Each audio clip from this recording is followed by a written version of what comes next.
Robbani.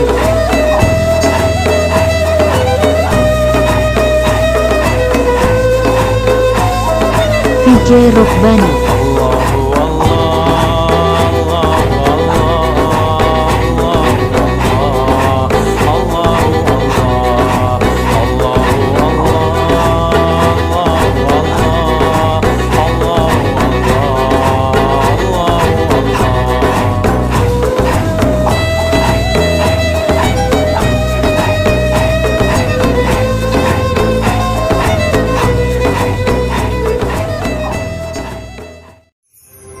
Preview.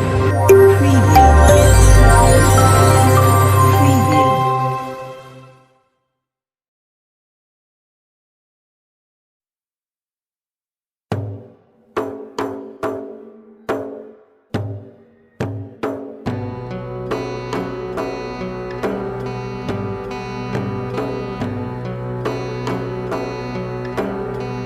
Maulana Syekh Nazim Al-Haqqani Qodassallahu Sirroh berkata,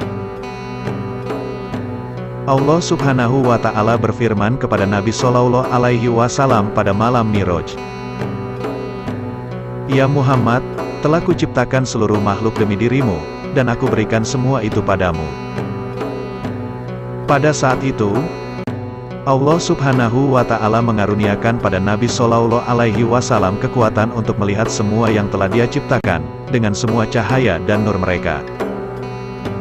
Dan semua kenikmatan yang telah Allah karuniakan pada makhluknya dengan menghiasi mereka dengan atribut-atributnya, dan dengan cinta dan keindahan ilahiyahnya. Muhammad Shallallahu Alaihi Wasallam terkesima dan terpesona karena Allah telah memberi beliau suatu hadiah berupa makhluk-makhluk seperti itu.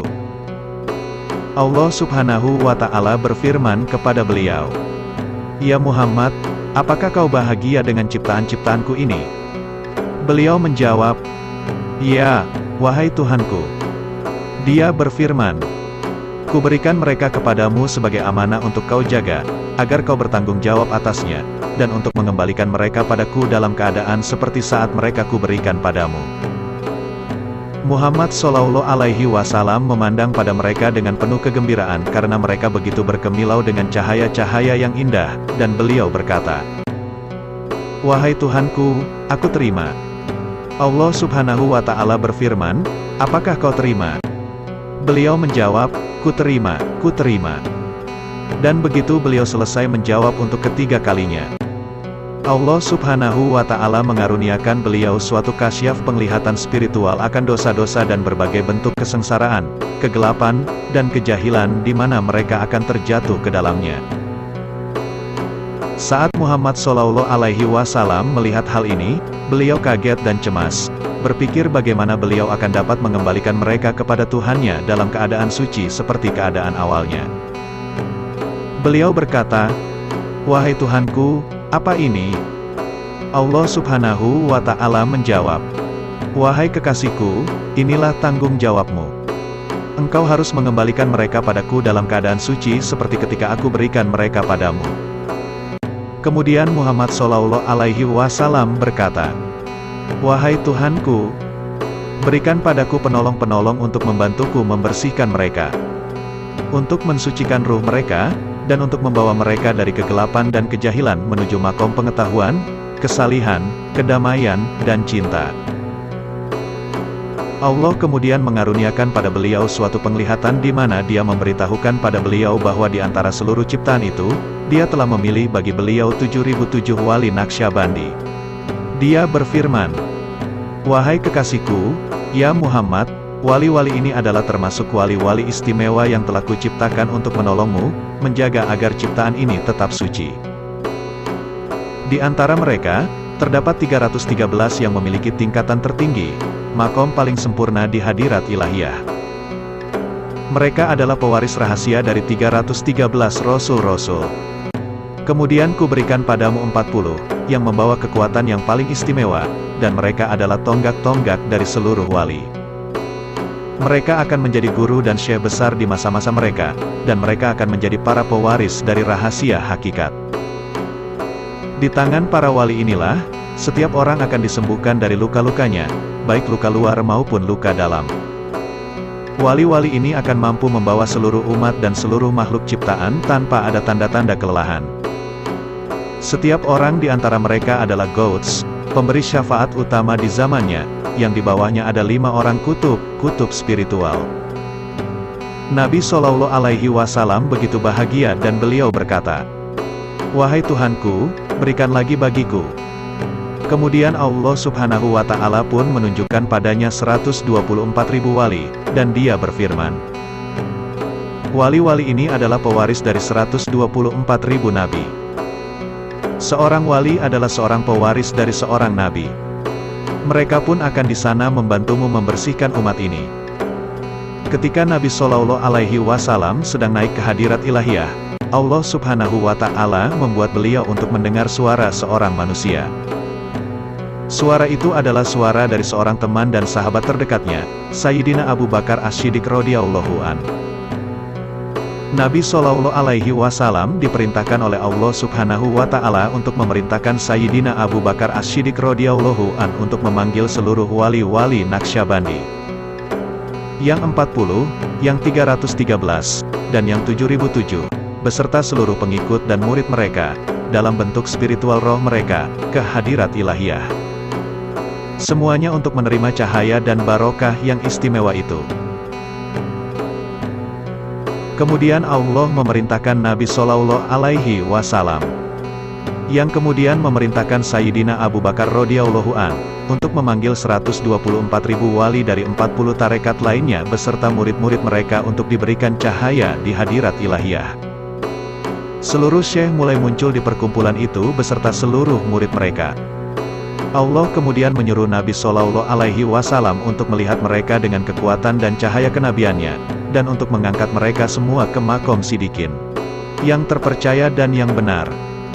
Kemudian Allah Subhanahu wa Ta'ala berfirman kepada Nabi Shallallahu Alaihi Wasallam, dan Nabi Shallallahu Alaihi Wasallam pun berkata kepada para wali, "Kalian semua dan seluruh pengikut kalian akan menjadi bintang gemintang yang berkilauan di antara manusia, untuk menyebarkan cahaya yang telah kuberikan pada kalian di prakabadian ke seluruh manusia di permukaan bumi." Maulana Syekh Nazim Qodasahullah Siroh berkata, "Itu semua hanyalah satu di antara rahasia-rahasia yang telah dibuka tentang malam Miraj kepada kolbu para wali melalui periwayatan transmisi dari sanad emas tarekat Naqsyabandi. Lebih banyak lagi kasyaf yang diberikan kepada Nabi Shallallahu Alaihi Wasallam, tetapi tidak ada izin untuk membukanya. Malam itu, Nabi Shallallahu Alaihi Wasallam diperintah Allah Subhanahu wa Ta'ala untuk melakukan 50 sholat dalam sehari. Beliau meringkasnya menjadi 5 kali sholat dalam sehari atas nasihat Nabi Musa alaihi salam. Beliau kembali dari malam Isra Miraj, dan orang pertama yang mempercayai beliau adalah Sayyidina Abu Bakar As-Siddiq radhiyallahu an. Orang-orang kafir, sambil berharap untuk mempermainkan beliau, menanyakan pada beliau untuk melukiskan Yerusalem. Beliau melukiskannya dengan seluruh detailnya, dan orang-orang kafir pun dipermalukan. Cobaan atas Nabi Shallallahu Alaihi Wasallam dan sahabat-sahabat beliau semakin meningkat. Kemudian Allah Subhanahu wa Ta'ala mengirimkan pada beliau kaum Ansor penolong dari Madinah. Islam telah mulai tersebar pada suku-suku dari oasis kecil ini yang terletak tak jauh dari Mekah. Allah memberikan izinnya bagi kaum mukmin untuk berhijrah ke Madinah, rumah dari kaum Ansor. Sayyidina Abu Bakar menginginkan untuk berhijrah, tetapi Sayyidina Muhammad Shallallahu Alaihi Wasallam berkata padanya, "Jangan pergi dulu, tunggulah, dan mungkin kau akan berhijrah bersamaku. Ada suatu kejadian amat penting yang mesti terjadi." Nabi Shallallahu Alaihi Wasallam meninggalkan Mekah di malam hari bersama Sayyidina Abu Bakar As-Siddiq radhiyallahu an, dan meninggalkan di belakang beliau Sayyidina Ali radhiyallahu an, karomallahu wajhah, untuk berpura-pura berperan sebagai beliau di tempat tidur beliau. Di perjalanan, beliau berhenti untuk bersembunyi di Gua Sur. Sayyidina Abu Bakar berkata, "Wahai Nabi Shallallahu Alaihi Wasallam, jangan masuk, aku akan masuk lebih dahulu." Dalam hatinya, Sayyidina Abu Bakar berpikir bahwa mungkin akan ada sesuatu yang berbahaya di dalam, dan ia memilih untuk menghadapinya lebih dulu. Sayyidina Abu Bakar menemukan sebuah lubang di dalam gua itu. Sayyidina Abu Bakar memanggil Nabi Shallallahu Alaihi Wasallam untuk masuk ke dalam, dan ia sendiri menaruh telapak kakinya di atas lubang itu, menutupinya. Nabi Shallallahu Alaihi Wasallam masuk dan menaruh kepala sucinya di pangkuan paha Sayyidina Abu Bakar As-Siddiq radhiyallahu an. Seekor ular di dalam lubang tadi mulai menggigit kaki Sayyidina Abu Bakar. Sayyidina Abu Bakar mencoba sekuat tenaga untuk tidak bergerak, sekalipun ia dalam kesakitan yang amat sangat. Air mata mulai menetes dari matanya, dan mengalir melalui pipinya. Setetes air mata itu terjatuh mengenai wajah suci Nabi Shallallahu Alaihi Wasallam. Saat inilah, sebagaimana disitir dalam Al-Quran, ia berkata pada sahabatnya, "Jangan bersedih, sungguh Allah beserta kita." Sayyidina Abu Bakar As-Siddiq berkata pada Nabi Shallallahu Alaihi Wasallam, "Wahai Nabi Allah Shallallahu Alaihi Wasallam, aku tidak bersedih, tetapi aku dalam kesakitan. Seekor ular tengah menggigit kakiku dan aku khawatir ia akan menggigitmu. Aku menangis karena hatiku terbakar demi dirimu dan demi keselamatanmu." Nabi Shallallahu Alaihi Wasallam begitu bahagia dengan jawaban sahabat terkasihnya ini hingga beliau memeluk Sayyidina Abu Bakar As-Siddiq. Menaruh telapak tangan beliau di kalbu Sayyidina Abu Bakar dan menuangkan pengetahuan yang telah Allah karuniakan pada beliau, ke dalam kalbu Sayyidina Abu Bakar As-Siddiq. Karena itulah beliau bersabda dalam sebuah hadis, "Apapun yang telah Allah Subhanahu wa Ta'ala tuangkan dalam kolbuku, aku tuangkan ke dalam kolbu Abu Bakar As-Siddiq radhiyallahu an." Grand Syekh kita, Syekh Muhammad Nazim Al-Hakoni Qodasallahu Sirroh berkata, selanjutnya Nabi Shallallahu Alaihi Wasallam menaruh tangan beliau yang lain ke kaki Sayyidina Abu Bakar As-Siddiq radhiyallahu an dan membaca, "Bismillahirrohmanirrohim." Dan kaki Sayyidina Abu Bakar As-Siddiq pun segera sembuh. Kemudian beliau memerintahkan sang ular untuk keluar, dan ular itu pun keluar, menggulung dirinya di depan Nabi Shallallahu Alaihi Wasallam. Kemudian Nabi Shallallahu Alaihi Wasallam bersabda kepada ular tersebut, "Tak tahukah engkau, bahwa daging seorang siddiq diharamkan bagimu? Mengapa engkau memakan daging sahabatku?" Ular itu menjawab kepada Nabi Shallallahu Alaihi Wasallam dalam bahasa Arab yang murni dan sempurna, "Wahai Nabi Allah, tidakkah semua ciptaan diciptakan demi dirimu dan demi cintamu? Wahai Nabi Shallallahu Alaihi Wasallam, aku pun mencintaimu. Saat ku dengar bahwa Allah Subhanahu wa Ta'ala berfirman, bahwa umat terbaik adalah umatmu, aku pun memohon padanya untuk memperpanjang umurku dan mengaruniakan padaku kehormatan untuk dapat tergolong sebagai umatmu, dan untuk dapat melihat wajah sucimu. Dan Allah mengabulkan harapanku dan kehormatan itu bagiku." Ketika Sayyidina Abu Bakar menaruh kakinya di lubang itu, kakinya menghalangi pandanganku. Aku ingin agar ia memindahkan kakinya agar aku dapat melihat dirimu. Nabi Shallallahu Alaihi Wasallam bersabda, "Pandanglah diriku sekarang dan penuhi harapanmu." Ular itu memandang dan memandang. Setelah beberapa saat, ia mati. Nabi Shallallahu Alaihi Wasallam memerintahkan jin untuk membawa ular itu pergi dan menguburkannya. Maulana Syekh Nazim Qodasallahu Sirroh berkata, hal-hal ini adalah rahasia-rahasia yang telah diberikan kepada kolbu-kolbu para wali Naqsyabandi. Beliau melanjutkan ceritanya sebagai berikut. Kemudian Nabi Shallallahu Alaihi Wasallam bersabda kepada Sayyidina Abu Bakar radhiyallahu an, "Sebenarnya tak ada keperluan apapun untuk berhenti di gua ini, kecuali suatu peristiwa yang penting akan terjadi di sini.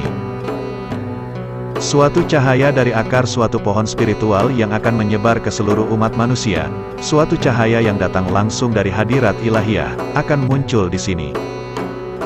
Allah Subhanahu wa Ta'ala telah memerintahkan padaku untuk menyampaikannya padamu dan ke seluruh pengikut tasawuf Naqsyabandi. Jalur transmisi ini tidaklah disebut sebagai Naqsyabandi saat itu, tetapi dikenal sebagai anak-anak dari Sayyidina Abu Bakar As-Siddiq radhiyallahu an, dan beliau dikenal oleh para wali sebagai bapak dari jalur sanad ini. Kemudian Allah memerintahkan Nabi Shallallahu Alaihi Wasallam untuk menyuruh Sayyidina Abu Bakar untuk memanggil seluruh syekh dari sanad emas yang merupakan pewaris dari Sayyidina Abu Bakar radhiyallahu an. Sayyidina Abu Bakar As-Siddiq radhiyallahu an memanggil para grand syekh dari sanad emas, seluruh dari mereka, dari zamannya hingga ke zaman Al-Mahdi alaihi salam. Mereka semua dipanggil lewat ruh-ruh mereka dari alam arwah. Kemudian Sayyidina Abu Bakar diperintahkan pula untuk memanggil 7.007 wali Naqsyabandi. Kemudian Nabi Shallallahu Alaihi Wasallam memanggil 124.000 nabi-nabi. Sayyidina Abu Bakar As-Siddiq radhiyallahu an, dengan perintah Nabi Shallallahu Alaihi Wasallam, memerintahkan setiap grand syekh untuk mengumpulkan pengikut-pengikutnya untuk hadir secara spiritual. Kemudian Sayyidina Abu Bakar As-Siddiq memerintahkan seluruh syekh untuk mengambil tangan para pengikut mereka untuk menerima baiat. Sayyidina Abu Bakar menaruh tangannya di atas mereka semua. Dan kemudian Sayyidina Muhammad Shallallahu Alaihi Wasallam menaruh tangan beliau di atas mereka semua. Dan kemudian Allah Subhanahu wa Ta'ala meletakkan tangannya, tangan kekuasaan, di atas mereka semua. Dan Allah Subhanahu wa Ta'ala oleh dirinya sendirilah menaruh di lidah setiap orang yang hadir bacaan zikirnya, talqin az-zikr. Dan ia memerintahkan Nabi Shallallahu Alaihi Wasallam untuk menyuruh Sayyidina Abu Bakar As-Siddiq untuk memerintahkan semua wali yang hadir bersama pengikut-pengikut mereka untuk melafazkan apa yang mereka dengar dari suara Qudrati.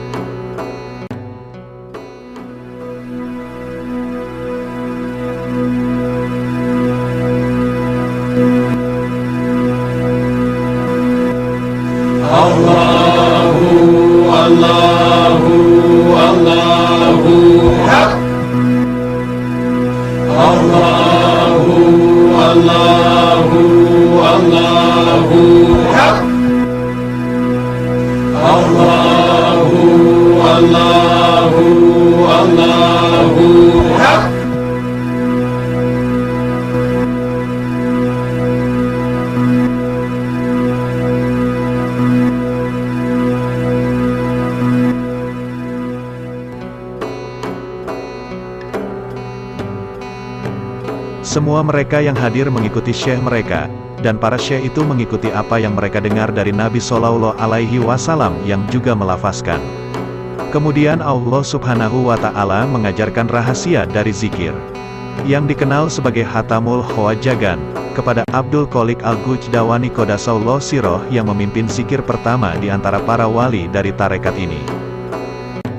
Nabi Shallallahu Alaihi Wasallam mengumumkan kepada Abu Bakar As-Siddiq radhiyallahu an, yang kemudian mengumumkannya ke seluruh wali, bahwa Abdul Qolik Al-Gujdawani Qodasallahu Sirroh adalah pemimpin dari Hatam Khawajagan.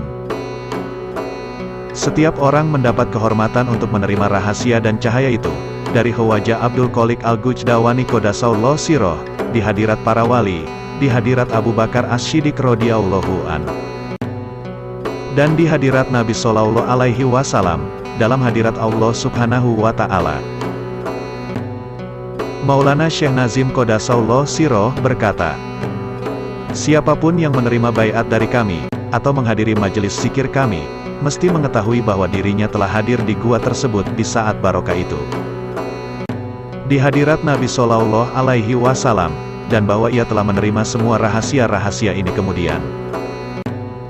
Rahasia-rahasia ini telah disampaikan kepada kami melalui para syekh dari sanad emas, melalui Sayyidina Abu Bakar As-Siddiq radhiyallahu an.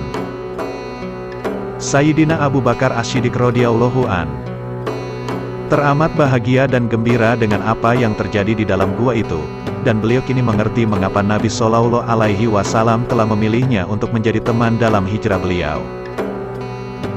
Para syekh Naqsyabandi menganggap kejadian-kejadian dalam gua tadi sebagai fondasi dari tarekat, tidak hanya sebagai sumber dari wirid harian, tetapi juga karena ruh-ruh dari seluruh anggota tarekat ini telah hadir bersama di saat itu. Setelah kejadian di gua tadi, mereka melanjutkan perjalanan ke Madinah Al-Munawwaroh. Saat mereka mencapai Kuba, suatu desa di dekat Madinah, di hari Senin di bulan Rabiul Awal, mereka berhenti untuk beberapa hari. Di sana Nabi Shallallahu Alaihi Wasallam membangun masjid pertamanya. Mereka melanjutkan perjalanan mereka di hari Jumat, setelah mendirikan sholat Jumat di Kuba. Itu adalah jamaah Jumat pertama yang beliau dirikan. Nabi Shallallahu Alaihi Wasallam memasuki Madinah bersama sahabat beliau. Di tengah-tengah teriakan takbir, Allahu Akbar, dan tahmid, Alhamdulillah, dan kegembiraan serta kebahagiaan yang meluap dari setiap orang yang hadir. Nabi Shallallahu Alaihi Wasallam bergerak ke arah mana unta beliau akhirnya berhenti, dan di sanalah kemudian beliau membangun masjid dan rumah beliau.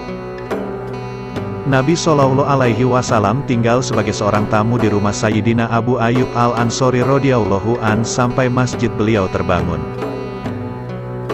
Saat Nabi Shallallahu Alaihi Wasallam datang ke Madinah, Madinah sedang dipenuhi berbagai wabah. Begitu beliau tiba, seluruh wabah penyakit itu lenyap. Terima kasih telah menonton sampai selesai. Semoga aku dan kalian dapat terus sama-sama belajar dan dapat mengambil hikmah maupun manfaat dari setiap ilmu agama yang disampaikan, dan kita sama-sama mendapat kemudahan untuk mengamalkannya. Amin. Untuk terus dapat melihat update video kami selanjutnya, dan agar channel YouTube kami jadi lebih berkembang, mohon bantu kami dengan menekan tombol like, subscribe, lonceng dan share ya. Terima kasih.